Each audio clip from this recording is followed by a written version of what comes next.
મગફળીનો મોલ અનમોલ.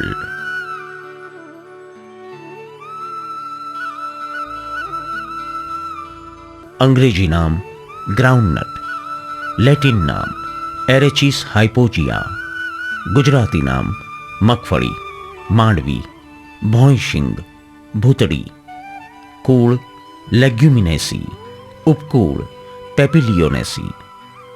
દુનિયાના 100 કરતાં વધારે દેશમાં અંદાજે 25 મિલિયન હેક્ટર જમીનમાં વવાતો પાક મગફળી છે.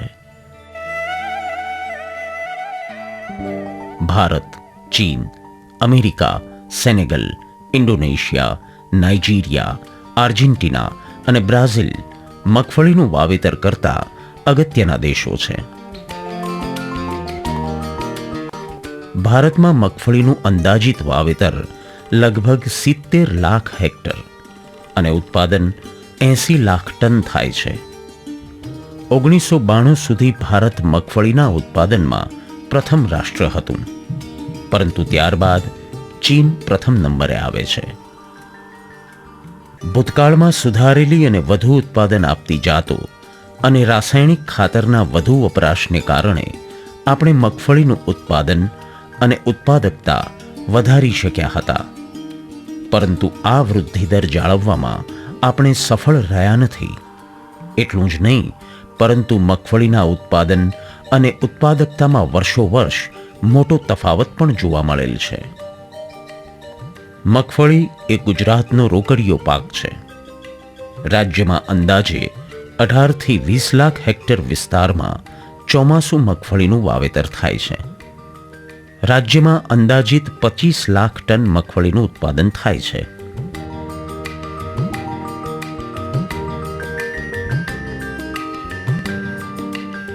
ગુજરાત રાજ્યમાં મુખ્યત્વે ઉભળી, અર્ધવેલડી અને વેલડી એમ 3 પ્રકારની મગફળીનું વાવેતર ચોમાસુ ઋતુમાં કરવામાં આવે છે.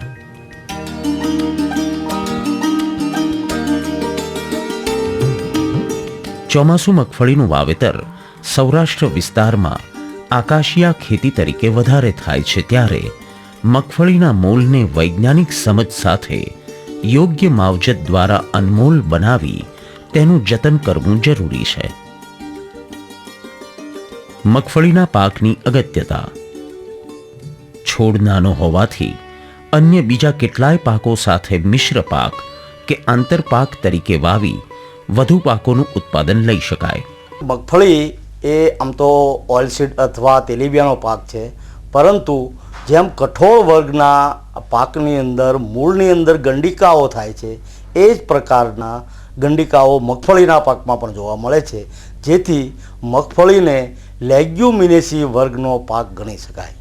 મગફળીના પાકમાં મૂળની અંદર જે ગંડિકાઓ થાય છે એનો સીધો ફાયદો નાઇટ્રોજન તત્વ ફિક્સેશન, જે હવાની અંદર જે નાઇટ્રોજન તત્વ રહેલું છે એ નાઇટ્રોજન તત્વનું ફિક્સેશન એ મૂળ ઉપર થાય છે, અને જેથી પાકને નાઇટ્રોજનની જરૂરત છે એ હવામાંથી મળી જાય છે અને એને એ પ્રમાણે એટલો નાઇટ્રોજનનો બચાવ થાય છે. આ રીતે મગફળીના પાકમાં નાઇટ્રોજન ઓછું આપવું પડે છે અને જે જરૂરિયાત મુજબનો જે છે એ મૂળ ગંડિકાઓ નાઇટ્રોજન એકત્રીકરણ કરે છે.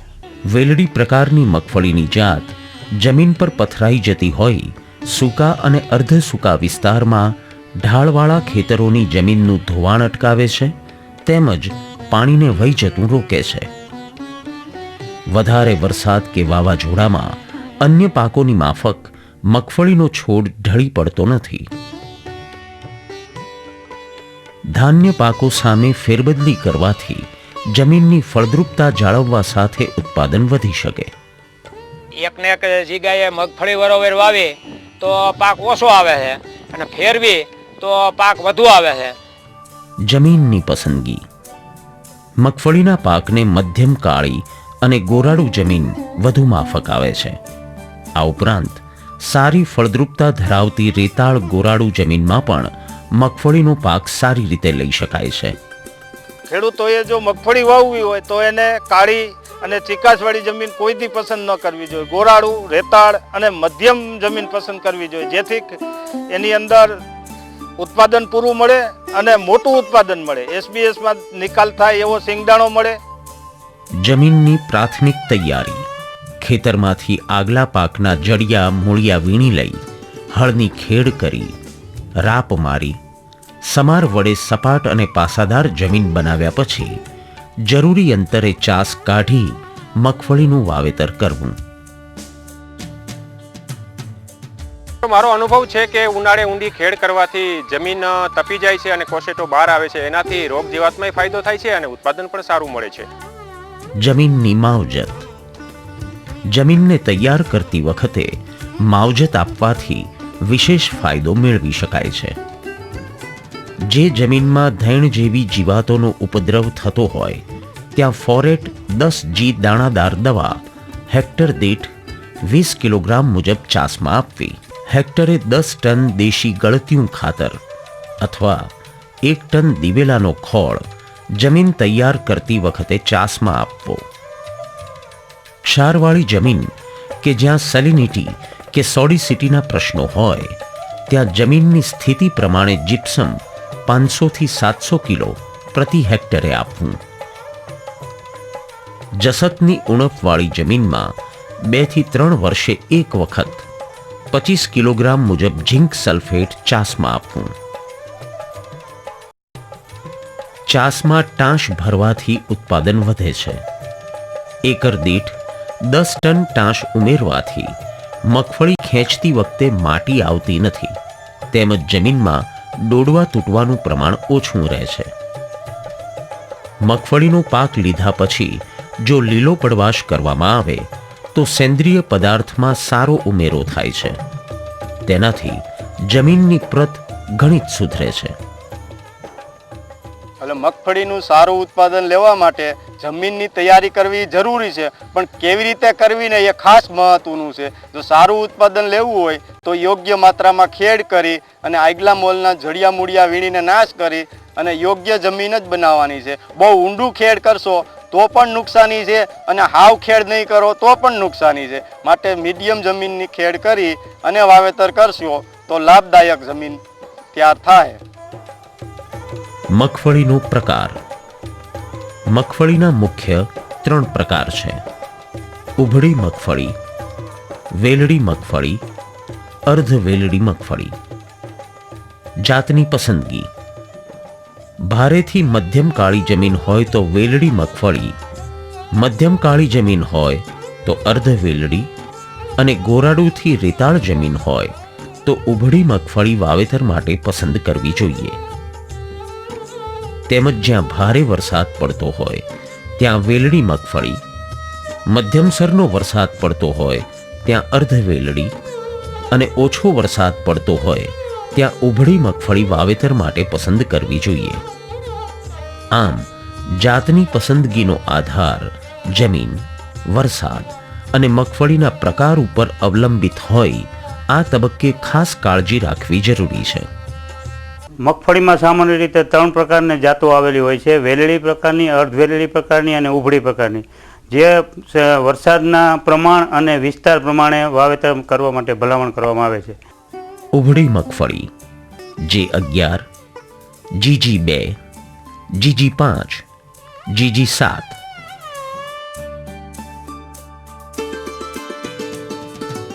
વેલડી મગફળી સંશોધિત જાતો GAUG 10, GG11, GG12 અને GG13. અર્ધ વેલડી મગફળી સંશોધિત જાત GG20.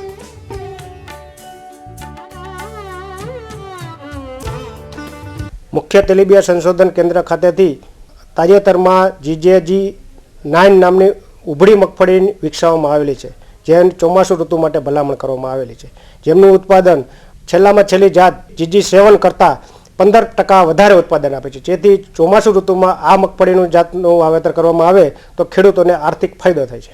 મારા બાપ દાદા વર્ષોથી આ મગફળીની ખેતી કરતા હતા, પરંતુ ક્યારેય એમાં કોઈ વધુ ઉત્પાદન આવ્યું નહીં અને પગભર થયા નહીં.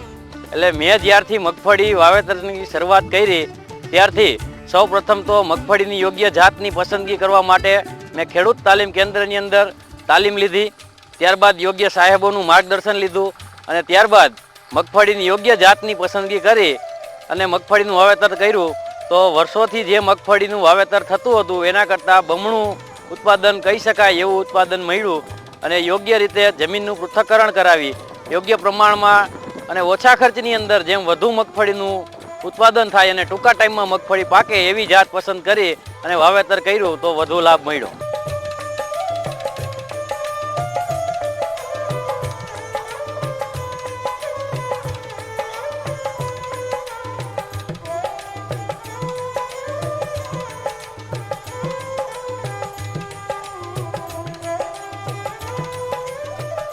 નિકાસલક્ષી મોટા દાણાવાળી મગફળીની જાતો જેવી કે GG20, BAU 13, ICGS 8656 TG1, B95, M13, GG13 જેવી જાતોનું વાવેતર કરવાથી વધુ ઉત્પાદનની સાથે વધુ ભાવ મેળવી મગફળી દાણાની નિકાસ કરી શકાય છે.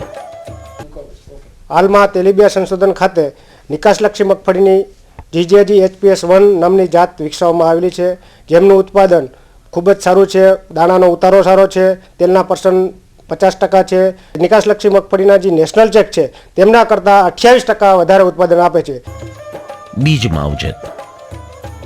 જમીનજન્ય ફૂગથી થતા મગફળીના છોડને રોગકારકોથી રક્ષિત કરવા માટે બીજને વાવતા પહેલા 1 કિલો બીજ દીઠ 3 ગ્રામ થાયરમ અથવા મેન્કોસેબ અથવા કાર્બેન્ડાઝિમ ફૂગનાશક દવાનો પટ આપીને વાવેતર કરવું.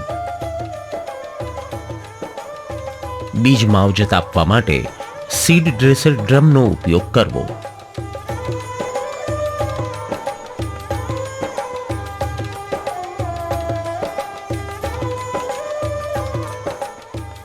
ધૈણ અને ઉધઈ આવતી હોય તો ક્વિનાલ ફોસ 25% EC અથવા ક્લોરપાયરીફોસ 20% EC દવા પસંદ કરી 1 કિલોગ્રામ દીઠ 25 મિલીલીટર દવા બીજને વાવતા પહેલા 3-4 કલાક અગાઉ પટ આપી પછી છાંયડામાં સૂકવીને વાવેતર કરવું. જેમ બાળકોને રસી પીવડાવવામાં આવે છે તેમ હું મારા આધુનિક બિયારણને પટ આપીને તેમને રોગમુક્ત કરું છું અને મને વધારેમાં વધારે ફાયદો થાય છે.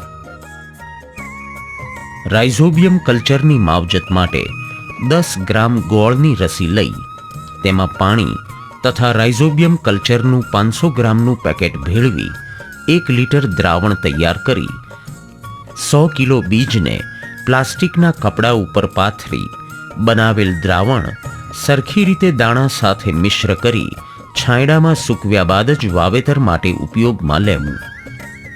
ફોસ્ફેટ સોલ્યુબલાઇઝિંગ માઇક્રોબ્સની માવજતથી જમીનમાં ઉપલબ્ધ ફોસ્ફરસને વધુ કાર્યક્ષમ રીતે પાક ઉપયોગમાં લઈ શકે છે. ખાસ કરીને ભાસ્મિક જમીનમાં આ માવજત વધુ ફાયદાકારક છે. બીજ માવજત માટે FIR એટલે કે પ્રથમ ફૂગનાશક દવા, ફંગીસાઇડ, ત્યારબાદ જંતુનાશક દવા, ઇન્સેક્ટિસાઇડ અને છેલ્લે રાઇઝોબિયમ કલ્ચરની માવજત આપવાથી વધારે સારું પરિણામ મળે છે. મગફળીને અમે પહેલે પટ ન આપતા, હવે મગફળીને પટ આપી છે તે સુકારો બંધ થઈ ગયો છે અને ઉત્પાદન વધારે છે. વાવેતર સમય. ખૂબ સારું ઉત્પાદન મેળવવા ચોમાસામાં વરસાદ થાય તે પહેલા એટલે કે મે મહિનાના છેલ્લા અઠવાડિયાથી જૂન મહિનાના પ્રથમ અઠવાડિયા સુધીમાં પિયત આપીને મગફળીનું આગોતરું વાવેતર કરવું હોય તો GAU 10 અથવા GG11 અથવા GG12 અથવા GG13 જેવી મોડી પાકતી વેલડી મગફળીનું વાવેતર કરવું. 15 જૂનથી 30 જૂન સુધીમાં વરસાદ થાય તો સમયસરના વાવેતર માટે ઉભળી અથવા અર્ધવેલડી અથવા વેલડી એમ કોઈ પણ પ્રકારની મગફળીની જાતોનું વાવેતર કરી શકાય, જેમાં અર્ધવેલડી GG20 ને પ્રાધાન્ય આપવું.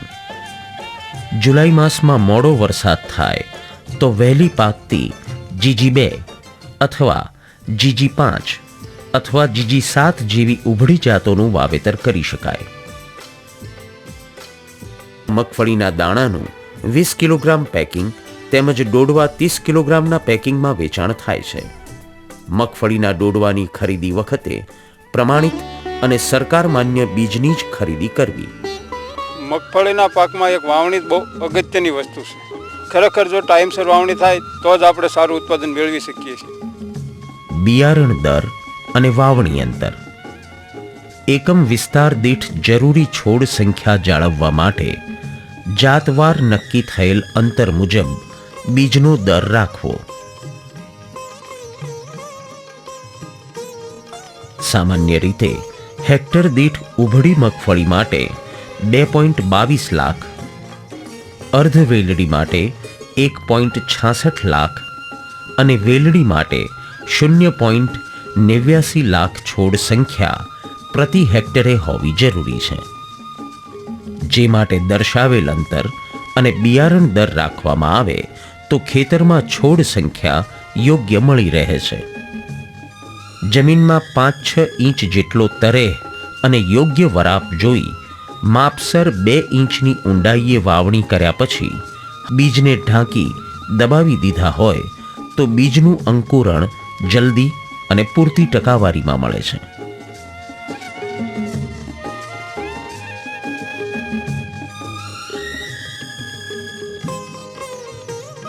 આપણે જે પાક ઉત્પાદન લઈએ છીએ એમાં જે કંઈ ખર્ચ થાય છે એનો 30% જેટલો ખર્ચ માત્ર બિયારણમાં જ થાય છે. એટલે આપણે એનું ખાસ ધ્યાન રાખી અને જે કંઈ ભલામણ કરવામાં આવે છે એ ભલામણ મુજબનો જ દર આપણે વાપરવાનો આગ્રહ રાખવો જોઈએ, જેથી આપણે ખર્ચથી ખર્ચ ઘટાડી શકીએ. બીજનું સ્ફુરણ થયા બાદ જ્યાં ખાલા પડેલ હોય ત્યાં 10 દિવસમાં થાણીને બીજનું વાવેતર કરી એકમ વિસ્તારમાં છોડની પૂરતી સંખ્યા જાળવવી. મગફળીના પાકની અંદર ખાડા ન બુરવામાં આવે તો એમાં છોડની સંખ્યા ઘટવાના હિસાબે ખેડૂતોને બહુ મોટું નુકસાન જાય છે, તેને આર્થિક રીતે પણ મોટું નુકસાન જાય છે. આંતરખેડ અને નિંદામણ. મગફળીના પાકને પ્રથમ 1.5 મહિના સુધી નિંદણ મુક્ત રાખવા માટે વાવણી પછી 25, 45 અને 60 દિવસે હાથ નિંદામણ અને આંતરખેડ કરી નિંદામણ દૂર કરવા.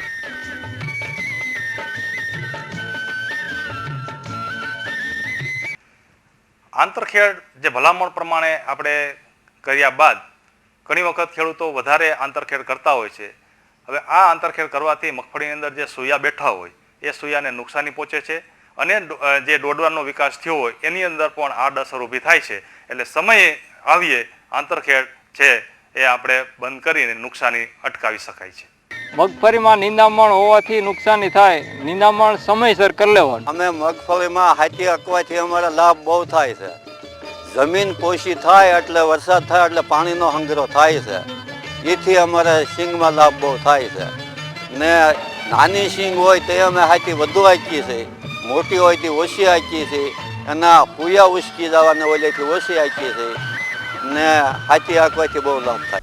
મગફળીમાં નિંદણ નિયંત્રણ માટે મગફળી વાવ્યા બાદ તુરત જ પેન્ડીમિથાલિન નિંદામણ નાશક દવા 1 કિલોગ્રામ પ્રતિ હેક્ટર છંટકાવ કરવો મગફળી ઉગ્યા પહેલાં. અને જ્યારે મગફળી 20 દિવસની થાય ત્યારે ક્વિઝાલોફોફ 0.05 કિલોગ્રામ પ્રતિ હેક્ટર છંટકાવ કરવો. જો આ દવા ઉપલબ્ધ ન હોય ત્યારે ઇમેજેથેફાયર 0.075 કિલોગ્રામ પ્રતિ હેક્ટર છંટકાવ કરવો. રાસાયણિક ખાતર. મગફળી કઠોળ વર્ગનો પાક હોય હવાનું નાઇટ્રોજન તેની મૂળ ગંડિકાઓ લઈ લે છે, એટલે તેને ઓછા ખાતરની જરૂર પડે છે. ચોમાસુ મગફળીના પાકને 12.5 કિલો નાઇટ્રોજન અને 25 કિલો ફોસ્ફરસ પ્રતિ હેક્ટર આપવાની ભલામણ છે. વાવણી લાયક વરસાદ પછી વરાપ થયે હેક્ટર દીઠ 12.5 કિલોગ્રામ નાઇટ્રોજન અને 25 કિલોગ્રામ ફોસ્ફરસ ચાસમાં ઓરીને આપવો. આ ખાતરો બને તો એમોનિયમ સલ્ફેટ અને સિંગલ સુપર ફોસ્ફેટના રૂપમાં આપવા. સિંગલ સુપર ફોસ્ફેટમાં 16% ફોસ્ફરસ ઉપરાંત 20% કેલ્શિયમ, 12.5% ગંધક અને જસત તેમજ મોલિબ્લેડમ જેવા સૂક્ષ્મ તત્વો પણ હોય છે. જીપ્સમમાં 24% કેલ્શિયમ અને 18% ગંધક હોય છે.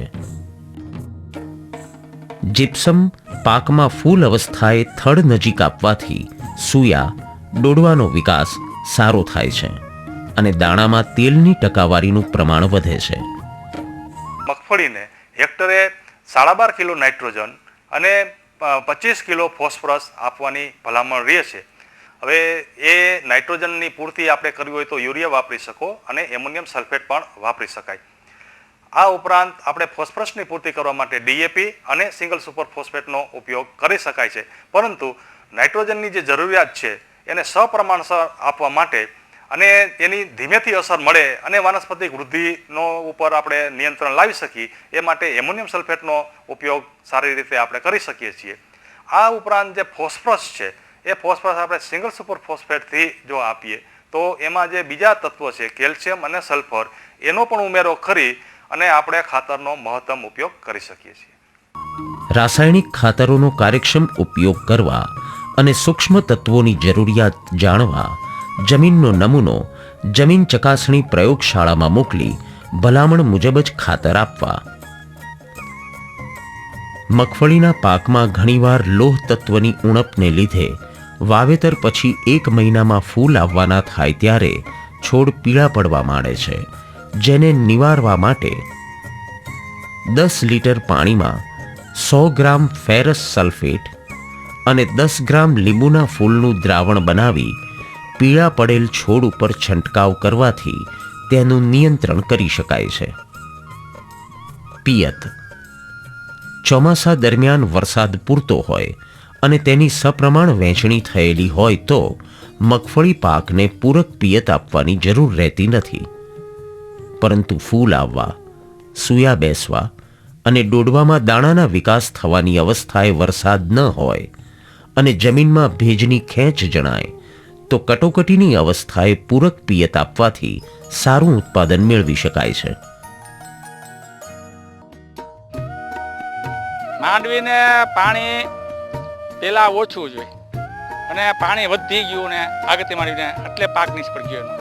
અને જે પાછળથી માંડવી છે એને ટાઈમે વરસાદ મળ્યો એટલે એને પાણી મળ્યું પૂરું એટલે એનો પાક સારો આવશે. મગફળીમાં સ્પ્રિંકલર પદ્ધતિ ઉત્તમ ગણાય છે.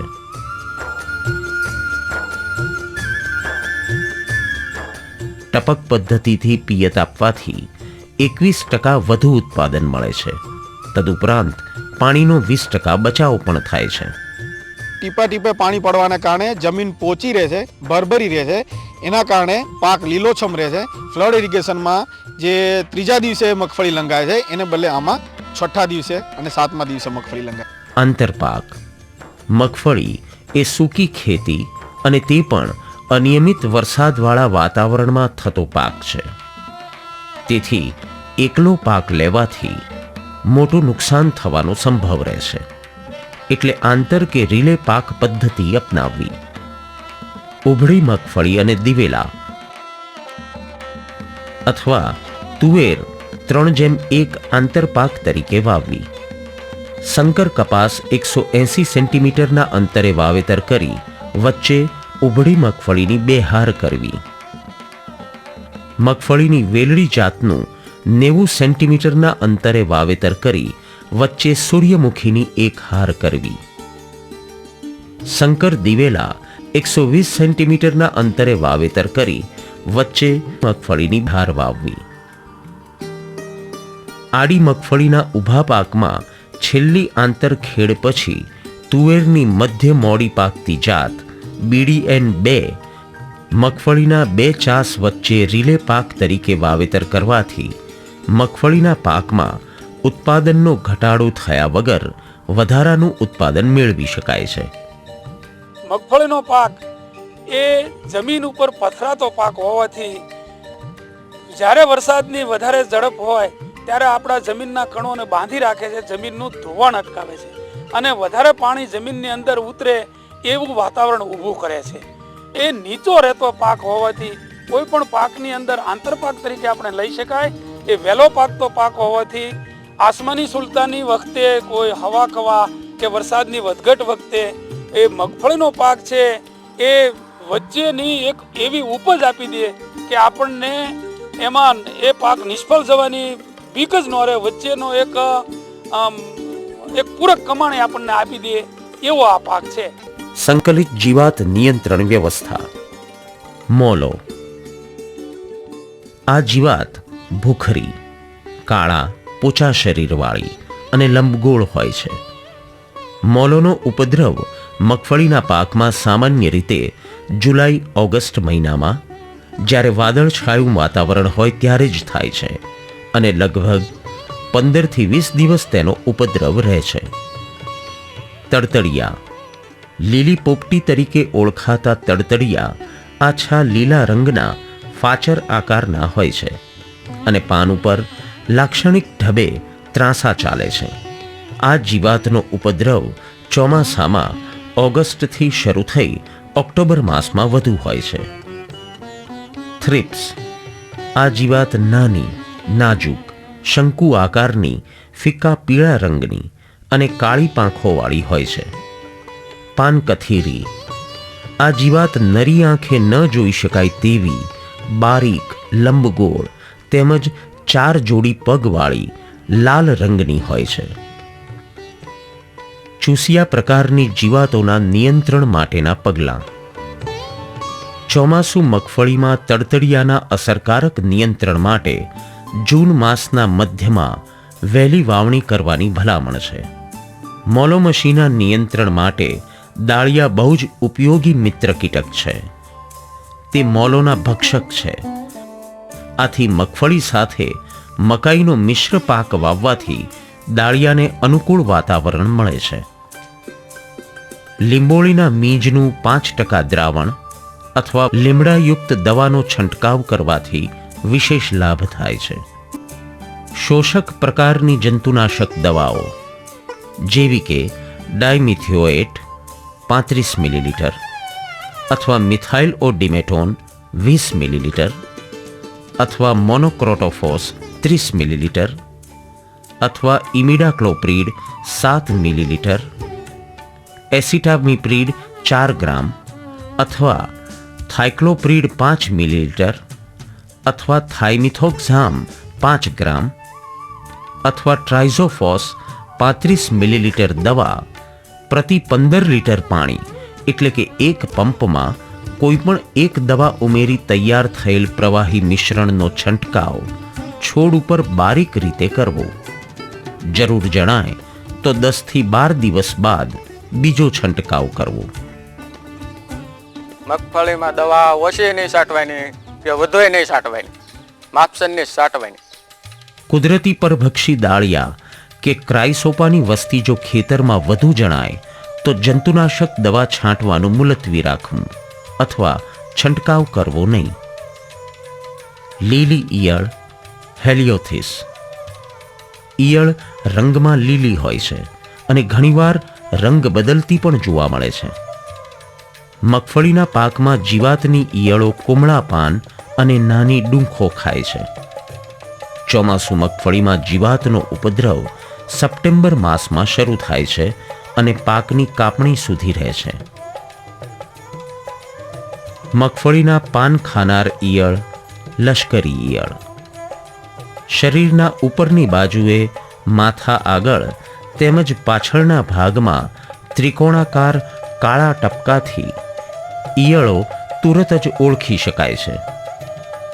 વાતાવરણમાં ભેજનું વધુ પ્રમાણ લાંબા સમય સુધી રહે ત્યારે લશ્કરી ઈયળનો ઉપદ્રવ વધુ જોવા મળે છે.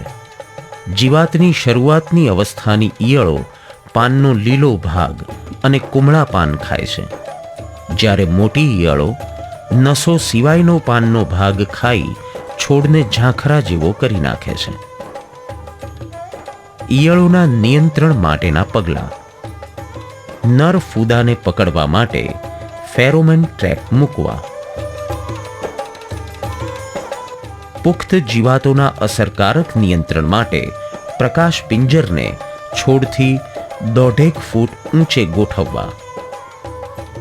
ખેતરની વચ્ચે પક્ષીઓને બેસવા માટે સાનુકૂળ રહે તે માટે ટી આકારના સ્ટેન્ડ મૂકવા.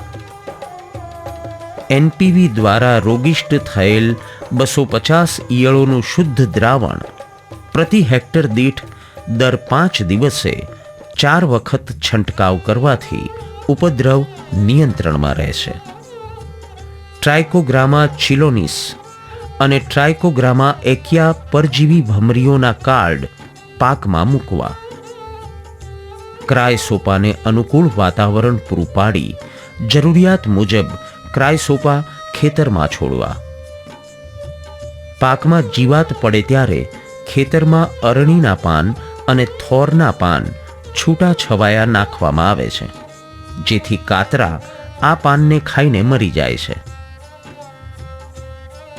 એઝાડિરેક્ટિન 50 મિલીલીટર અથવા લીમડાનું તેલ 70 મિલીલીટર પ્રતિ 15 લીટર પાણીમાં અથવા લીંબોળીનું પ્રવાહી મિશ્રણ તૈયાર કરવા માટે લીંબોળીના 500 ગ્રામ બીજને 10 લીટર પાણીમાં ગાળી તૈયાર થયેલ મિશ્રણનો છંટકાવ કરવો.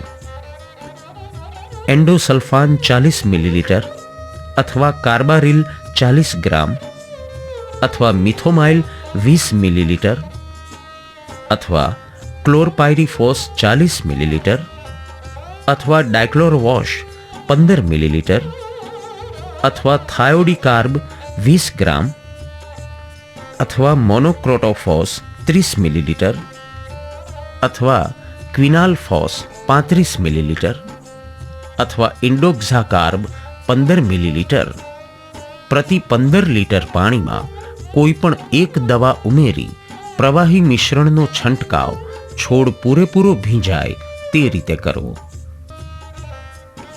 સફેદ ધૈણ.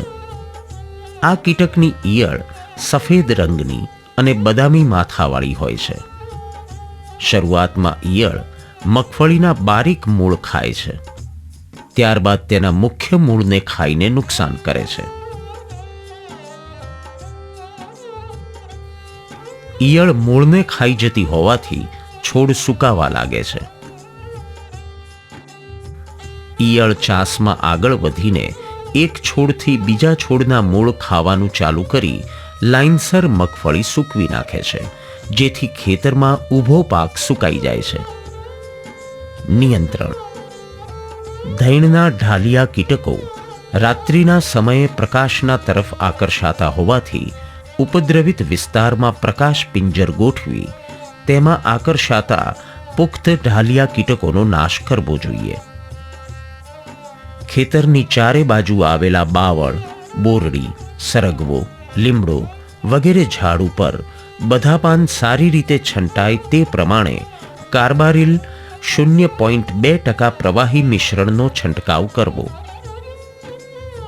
ક્લોરપાયરીફોસ 20% ઇસી અથવા ક્વિનાલફોસ 25% ઇસી 1 કિલોગ્રામ દીઠ 25 મિલીલીટર પ્રમાણેની બીજ માવજત વાવતા પહેલા 3 કલાકે આપી છાંયડામાં સૂકવીને પછી બીજનો વાવેતર તરીકે ઉપયોગ કરવો.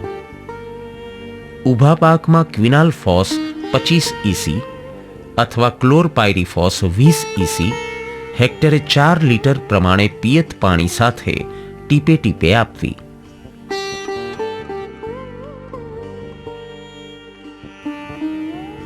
ઉધઈ. મગફળીના પાકમાં છોડના ડાળા, ડોડવા કે મૂળ ખાઈને ઉધઈ સીધું નુકસાન પહોંચાડે છે. પરિણામે છોડ સુકાઈ જાય છે. ઉધઈ ખાસ કરીને રેતાળ, ગોરાડું કે હલકા પ્રકારની જમીનમાં વધુ જોવા મળે છે. નિયંત્રણ. આ જીવાતના નિયંત્રણ માટે પાકની કાપણી બાદ પાકના જડિયા વીણી સમયસર નિકાલ કરવો. દિવેલી, લીંબોળી અને કરંજ વગેરેનો ખોળ જમીનમાં આપવાથી ઉપદ્રવ ઘટાડી શકાય છે. ઊભા પાકમાં ઉપદ્રવ જણાય તો પિયત પાણી સાથે ક્લોરપાયરીફોસ 20% ઇસી 2.5 લીટર પ્રતિ હેક્ટર અથવા એન્ડોસલ્ફાન 35% ઇસી 1.25 મિલીલીટર દવા પ્રતિ હેક્ટરે આપવી. મગફળીના રોગ. ઉગસૂક. એસ્પરજિલસ નાઇઝર ફૂગથી થતો આ રોગ બીજજન્ય તેમજ જમીનજન્ય હોવાથી તેનો ચેપ બીજ તેમજ જમીન દ્વારા ફેલાય છે. આ રોગના પ્રથમ લક્ષણમાં બીજ ઉગી શકતા નથી તેમજ બીજ જમીનમાં જ સ્ફુરણ થયા પહેલા સડી જતા ઉગવાની શક્તિ ગુમાવે છે. નિયંત્રણ.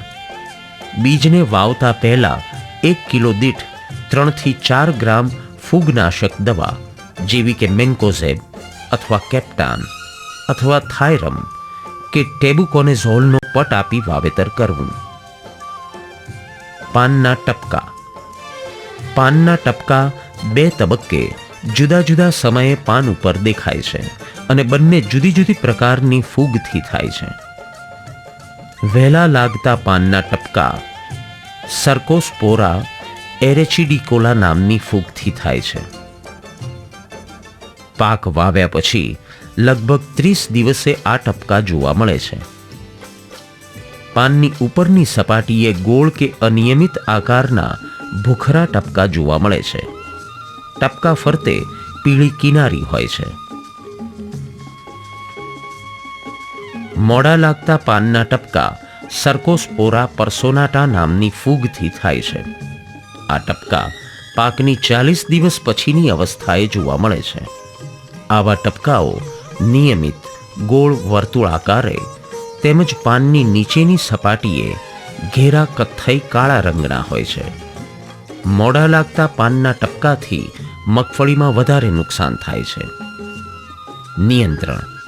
મગફળીનો પાક 30 થી 35 દિવસનો થાય ત્યારે કાર્બેન્ડાઝિમ 5 ગ્રામ અથવા મેન્કોઝેબ 25 ગ્રામ અથવા ક્લોરોથેલોનિલ 25 ગ્રામ અથવા હેક્ઝાકોનેઝોલ 5 મિલીલીટર પૈકી કોઈ પણ એક દવા પસંદ કરી પ્રતિ 10 લીટર પાણીમાં ઉમેરી 12 થી 15 દિવસના અંતરે 3 છંટકાવ કરવા. ગેરુ. પક્સિનિયા એરિચિડિસ ફૂગથી થતા આ રોગની શરૂઆતમાં પાનની નીચેની સપાટી ઉપર ટાંચણીના માથા જેવડા નાના ગેરુ રંગના ઉપસેલા ટપકા દેખાય છે. આ ટપકાની બરાબર ઉપરની સપાટી પીળી પડે છે. સમય જતાં આવા ગેરુના ટપકા પાનની ઉપરની સપાટી ઉપર દેખાય છે. રોગવાળા પાન સુકાઈને ખરી પડે છે. રોગને કારણે ડોડવામાં દાણા ભરાતા નથી અને ગુણવત્તા નબળી રહે છે. નિયંત્રણ. મગફળીનો પાક 35 થી 40 દિવસનો થાય ત્યારે ક્લોરોથેલોનિલ 25 ગ્રામ અથવા મેન્કોઝેબ 25 ગ્રામ અથવા ટ્રાઇડેમોર્ફ 5 મિલીલીટર અથવા હેક્ઝાકોનેઝોલ 5 મિલીલીટર પ્રતિ 10 લીટર પાણીમાં ઉમેરી 12 થી 15 દિવસના અંતરે 3 છંટકાવ કરવા. થડનો કોહવારો અને ડોડવાનો સડો. સ્ક્લેરોસિયમ રોલ્ફસી ફૂગથી થતા જમીનજન્ય રોગને ખેડૂતો સફેદ ફૂગના નામે પણ ઓળખે છે.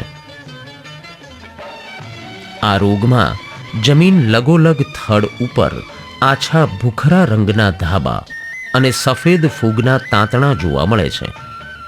સફેદ ફૂગ ડોડવાને પણ લાગે છે, જેના કારણે ડોડવા સડી જાય છે. રોગ ઉગ્ર સ્વરૂપમાં આવે ત્યારે ફૂગના તાંતણાથી છોડ ઘેરાઈ જઈ છોડ ઊભે ઊભો સુકાઈ જાય છે. નિયંત્રણ. ટ્રાયકોડર્મા ફૂગ આધારિત 1.5 કિલો પાવડર 300 કિલો એરંડીનો ખોળ અથવા છાણિયા ખાતરમાં ભેળવી મગફળી વાવતી વખતે ચાસમાં આપવો. એક કૃષિ નિષ્ણાંત તરીકે મારો સ્પષ્ટ અભિપ્રાય છે કે મગફળીના પાકમાં મૂળિયાનો સડો જેવો શરૂઆત થાય કે તરત જ ખેડૂતો ટ્રાયકોડર્મા લેવા નીકળી પડે છે. એટલે એ લોકોને ખૂબ જ સ્પષ્ટ સમજાઈ ગયું છે કે ટ્રાયકોડર્મા જ આનો ઈલાજ છે. પરંતુ થોડાસર વહેલા જો આ ટ્રાયકોડર્મા આપવામાં આવે તો એ લોકોને મૂળના થડના સડાની સામે ખૂબ જ ફાયદો થાય તેવો મારો અભિપ્રાય છે. મગફળીના પાકની અંદર સફેદ ફૂગની અંદર ટ્રાયકોડર્મા વાપરવું અગત્યનું છે.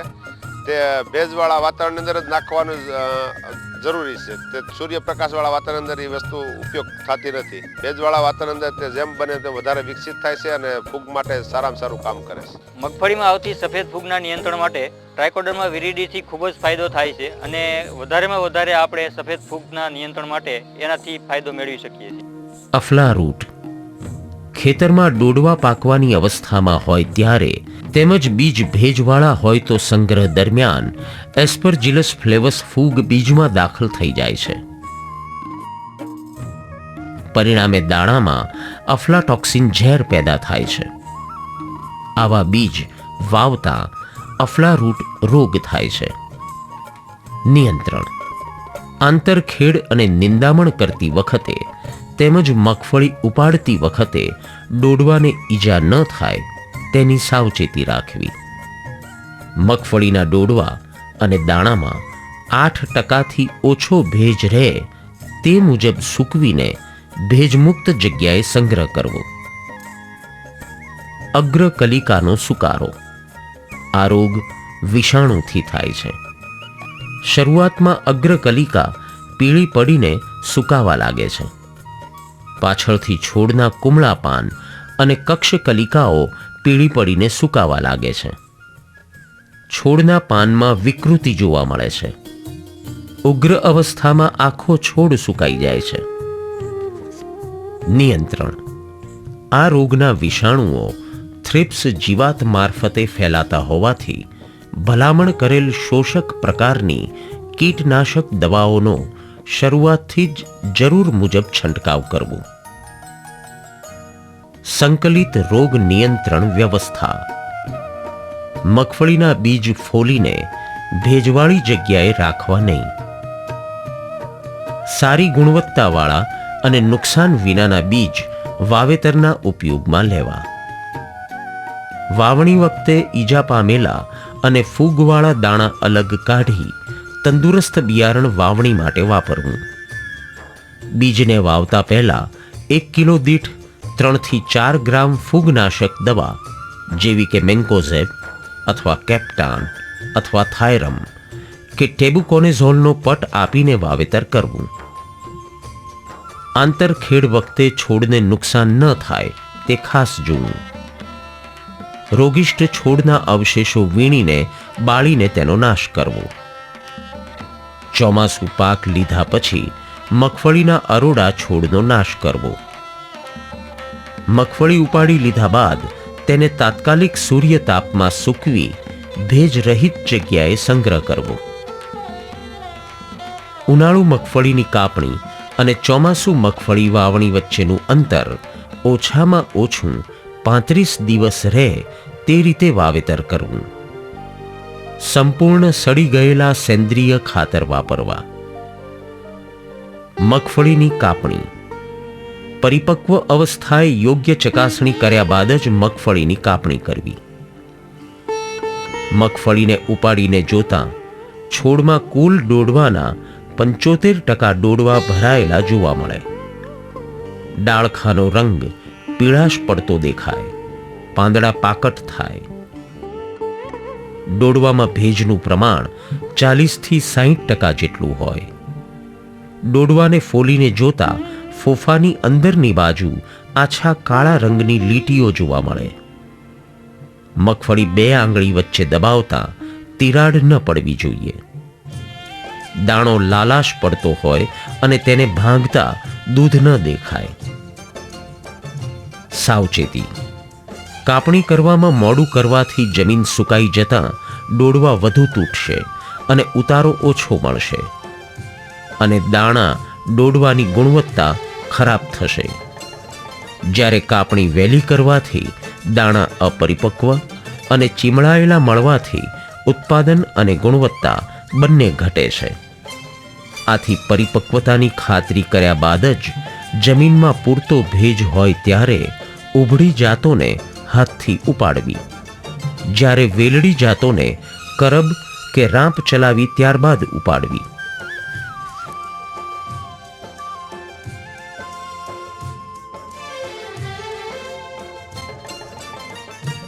સુકવણી. મગફળીને કાઢ્યા પછી નાના નાના ઢગલા કરી ખેતરમાં સૂકવવામાં આવે છે. મગફળીને 1 અઠવાડિયા સુધી સુકાવા દેવી. સૂકવતી વખતે ઢગલાને 1-2 વખત ફેરવવા. ડોડવામાં 8%થી વધુ ભેજ રહેવો ન જોઈએ. મગફળી ઉપાડી બીજી વાર ફેરવી નાખીએ એટલે મગફળી ચોખ્ખી રહે છે, પાલોમાં ધૂળ ઓછી આવે છે અને ઢોરને ખાવામાં પણ સારું રહે છે અને પાલો પણ સુકાઈ જાય છે અને મગફળી સળે નહીં એટલે એના માટેથી બીજી વાર ફેરવવાથી જલ્દી સુકાઈ જાય છે. છેલ્લે નીંદવાથી તે મગફળીને અંદર ખડ હોય તે દૂર થાય છે, તેનું બિયારણ પાછું પડતું નથી, સામે વર્ષે પણ નીંદવામાં સવલતા રહે છે. તેને ઉપાડવામાં નાના પાથરા કરવાના એટલે સુકાઈ જાય, પાથરા મોટા કરવાના એટલે લેવામાં સવલતા પડે છે. મગફળીમાં પણ ધૂળ ઓછી આવે છે, તેથી આપણે ભાવ સારા મેળવી શકીએ છીએ અને મજૂરી પણ ઓછી જોઈએ છીએ અને ઢોરને પાલો ખાવામાં પણ સવલતા રહે છે. ગ્રેડિંગ અને સંગ્રહ. ડોડવામાં 8%થી વધુ ભેજ ન રહે ત્યારે થ્રેશરમાં નાખી છૂટા પાડી ગ્રેડિંગ કરી પ્રાથમિક સફાઈ જેવી કે કચરો, માટી, ડાખડા વગેરે સાફ કરી પવનથી ધાર આપી ચોખ્ખા કરી લેવા. કંતાનના કોથળામાં યોગ્ય માપની ભરતી કરી સૂકી અને સ્વચ્છ જગ્યાએ સંગ્રહ કરવો. મગફળીની અંદર ખાસ ભોટવાની જીવાત પડે છે અને સંગ્રહમાં જે મગફળી છે એ બગડી જતી હોય છે અને આપણે બિયારણ લાયક રહેતી નથી. તો આના નિયંત્રણ માટે આપણે ખાસ જોઈએ તો મગફળી છે એ જ્યારે કાપણી કરીએ ત્યારે પાથરે સૂકવવાની 7 થી 8 દિવસ, ત્યાર પછી એનું હાર્વેસ્ટિંગ કરી અને જ્યારે મગફળીનું આપણે કોથળામાં ભરીએ ત્યારે 8%થી વધારે ભેજ ન રહે તે ખાસ જોવાનું અને હંમેશા નવા કોથળા વાપરવાના માંડવી મગફળી ભરવા. જો જૂના કોથળા વાપરવામાં આવે તો તેમાં આપણે ડાયક્લોરોવોસ 0.05% અથવા એન્ડોસલ્ફાન 1.25% પ્રમાણે એનો દવાનો છંટકાવ કરી પછી જ એનો ઉપયોગમાં લેવા. ત્યાર પછી આપણે જે સ્ટોરેજમાં મગફળી ભરવાની હોય તેની અંદર ડાયક્લોરોવોસ 0.05% અથવા એન્ડોસલ્ફાન 1.25%નું દ્રાવણ બનાવી 5 લીટર દ્રાવણ 100 ઘન મીટરની અંદર છંટકાવ કરવાનો અને ત્યાર પછી જ એની અંદર આપણે મગફળીનું ભરવાનો. ત્યાર પછી આપણે ભૂમિકરણ કરવાનું. ભૂમિકરણની અંદર ખાસ એલ્યુમિનિયમ ફોસ્ફાઇડ 1 ટન મગફળી દીઠ 3 થી 5 ટીકડા પૂરતા છે, તો એ રીતે ધૂમિકરણ કરી અને એને હવાચુસ્ત રાખવાનું. આ રીતે જો આપણે નિયંત્રણ રાખીએ તો મગફળીની અંદર ભોટવા પડતા નથી અને આપણે જે મગફળી છે એ લાંબો સમય સુધી સંગ્રહી શકાય છે. ઉત્પાદન. હવામાન, જમીનની જાત, વાવણી સમય વગેરેની અનુકૂળતા મુજબ આડી મગફળીનું ઉત્પાદન હેક્ટરે 1800 થી 2500 કિલોગ્રામ, જ્યારે ઉભળી મગફળીનું ઉત્પાદન હેક્ટરે 1500 થી 2000 કિલોગ્રામ પ્રતિ હેક્ટરે મેળવી શકાય છે. સમયસર વાવણી થતા વરસાદ થતા અમે આ જીટુનું વાવેતર કરેલ છે, તેમજ એમાં ખાતર તથા દવાનો ઉપયોગ ખૂબ સારી રીતે કરેલો છે. એને અનુસંધાને અમારે પાકમાં પણ ખૂબ જ ફાયદો છે. વીઘા દીઠ 20 મણનો પાક આવેલો છે અમારે. આમ ખેડૂત આવડત સાથે વૈજ્ઞાનિક જ્ઞાનનો ઉપયોગ કરે તો ચોક્કસપણે મગફળીનો પાક અણમોલ છે. મગફળીની ઉત્પાદકતા વધારવાની ચાવીઓ. દર વર્ષે મગફળીનો પાક એક જ જમીન ઉપર વાવવાને બદલે પાકની ફેરબદલી કરવી. ઉનાળામાં જમીનની ઉથલપાથલ કરવી, જમીનને તપાવવી. દર 3 વર્ષે જમીનમાં સંપૂર્ણ કોવાયેલું છાણિયું ખાતર અવશ્ય આપવું. પાક આયોજન વખતે આંતરપાક કે મિશ્ર પાક પદ્ધતિ અપનાવવી જરૂરી છે. બીજની યોગ્ય પસંદગી કરી ગુણવત્તાયુક્ત બીજની જ ખરીદી કરવી. રોગને અટકાવવા બીજને વાવતા પહેલા અવશ્યપણે ફૂગનાશક દવાનો બીજપટ આપવો. જૈવિક ખાતર રાઇઝોબિયમ કલ્ચરનો પટ આપવો. છોડની અતિશય વૃદ્ધિ ન થાય તે માટે જરૂરિયાત મુજબ પાણીની ખેંચ આપવી. જમીનમાં ભેજ જાળવવા જરૂરિયાત જણાય ત્યારે જ આંતરખેડ કરવી. પશુપાલન માટે ચારો મેળવવા છેલ્લી અવસ્થા દરમિયાન આવતા ગેરુ રોગને નિયંત્રિત કરવો. પાક પરિપક્વ થાય તેની ચકાસણી કર્યા બાદ જ પાકની કાપણી કરવી. કાપણી બાદ યોગ્ય સૂકવણી કરી ડોડવામાં 8%થી ઓછો ભેજ રહે તે અવશ્યપણે જોવું. મગફળીનું ગ્રેડિંગ કરી ગ્રેડ મુજબ મગફળીને અલગ અલગ રાખવી.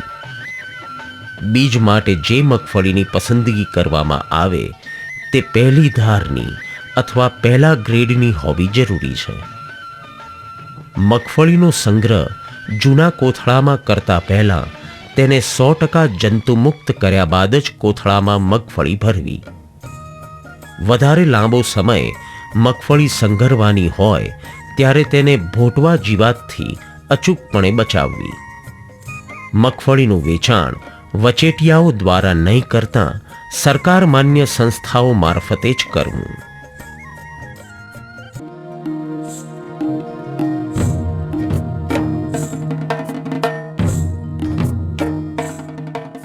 મગફળીનો પાક સૌથી શ્રેષ્ઠ પાક છે, જેની શ્રેષ્ઠતા અકબંધ રાખવા માટે ખેડૂતોએ વૈજ્ઞાનિક ખેતીનો અભિગમ અપનાવવો આવશ્યક છે.